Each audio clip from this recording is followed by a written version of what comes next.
Hello and welcome to the Advertiser's Guide to the Galaxy with me, Karthik Srinivasan. In today's episode, I'll be talking about one of the new ads from Havells Fans under their famous Hava Badlegi series.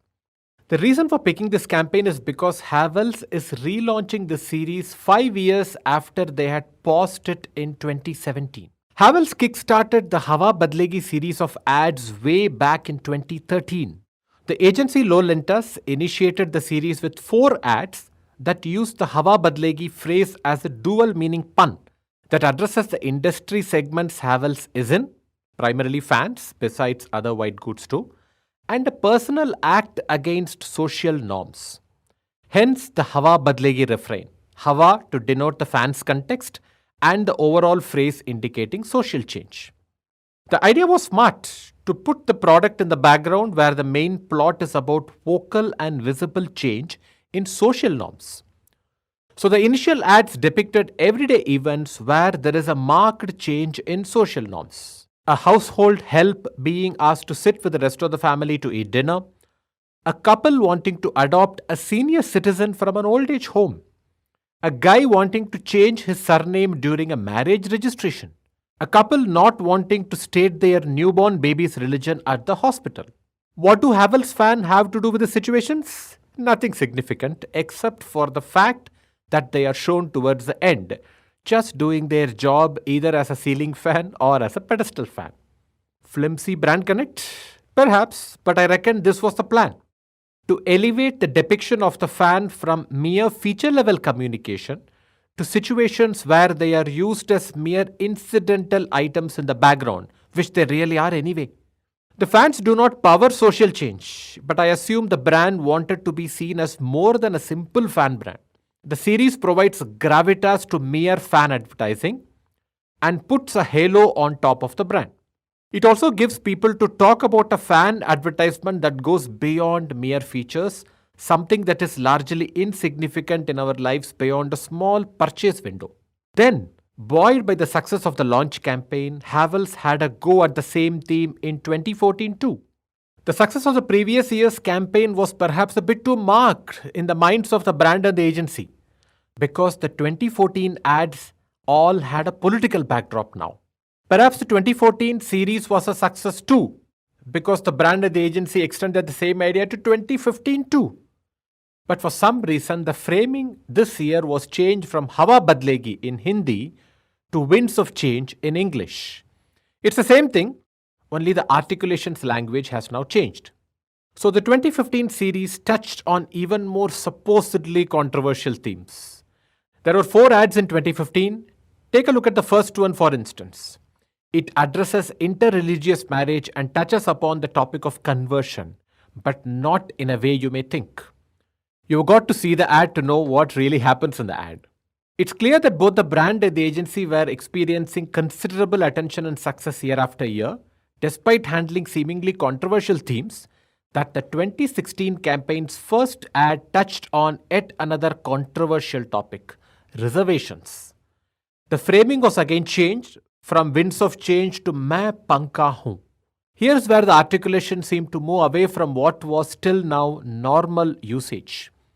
Hava Badlegi and Winds of Change are commonly used phrases, but people uttering Main Panka Hoon, that is, I am a fan, without any meaningful context, seems forced. The ad had 3 concurrent stories running, and the one around reservations caused considerable online outrage. Havells withdrew the ad and offered an apology too. The very next month, Havells released another ad in the Main Panka Hoon theme. This had 3 situations addressing black money, political banners, and a visually challenged newsreader for a TV channel. But the Main Panka Hoon framing seemed utterly bizarre when the visually challenged newsreader responds with that phrase to just a simple question like, "Who are you?" Possibly because of the backlash faced by the first ad, Havells paused the Hava Badlegi premise in 2017. But at least one ad in 2017 had the same narrative. A girl comes to see the guy in a pre-wedding meetup in a reversal of gender roles.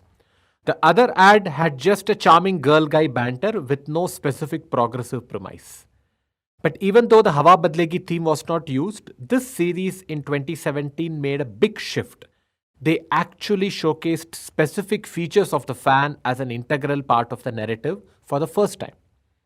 So, the 8-blade fan was showcased when the girl talks about her house in Jaipur getting a lot of air from the window.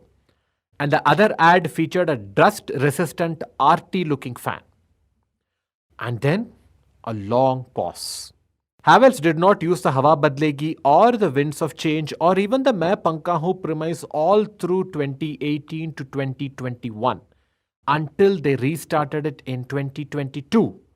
Like the 2017 ads, Havells linked a specific product feature intricately into the theme. The fans being showcased promise 60% energy savings, and that's positioned towards global warming. The first ad, situated in a politician's home, where he has a conversation with his daughter, is conveniently placed in the patio. So a fan's presence makes contextual sense. The second ad, though, has a CEO at a press conference in what seems like a hotel or a company headquarters. The CEO is talking about windmills present just outside the premises, and a journalist, profusely sweating, points out that they have cheap fans in that room that don't save energy. What energy saving has to do with a fan that doesn't provide adequate air is not very clear. But to expect a press conference happening in a non-air conditioned room is a severe stretch. While it's good to see the themes return in 2022, the context of the theme's usage seems to have been really stretched by now and is a far cry from how it was first utilized in the beginning. And the logic goes for a toss because of the forced incorporation of product features now. For instance, at the politician's home, while he is talking about electric buses as a progressive act towards alleviating global warming, his daughter is seen visibly sweating. A fan that doesn't promise energy saving can still be a functionally adequate fan, only it would consume more energy. To equate energy saving with better performance is a stretch, while missing the nature of the location in the second ad is also a significant miss. So while it's good to see the wind beneath this themed sail, pun intended of course, still continuing after 9 years, it also seems like both the client and the agency have gotten carried away, pun intended again, by their theme that was once contextual and is now seeming more like a force fit. That's all for today. And we'll be back next week with another piece of marketing communication and another round of insights. If you want to reach out to me, I am at Beast of Troll across Instagram and Twitter and Karthik Srinivasan on LinkedIn. I also happen to have a blog by the same name. You can listen to the show on the IVM Podcast app, website, or across any audio platform. The show is also available on YouTube, by the way. Just search for The Advertiser's Guide to the Galaxy on YouTube. You can reach out to IVM at IVM Podcast across Twitter, Facebook, and Instagram. Thank you so much for listening.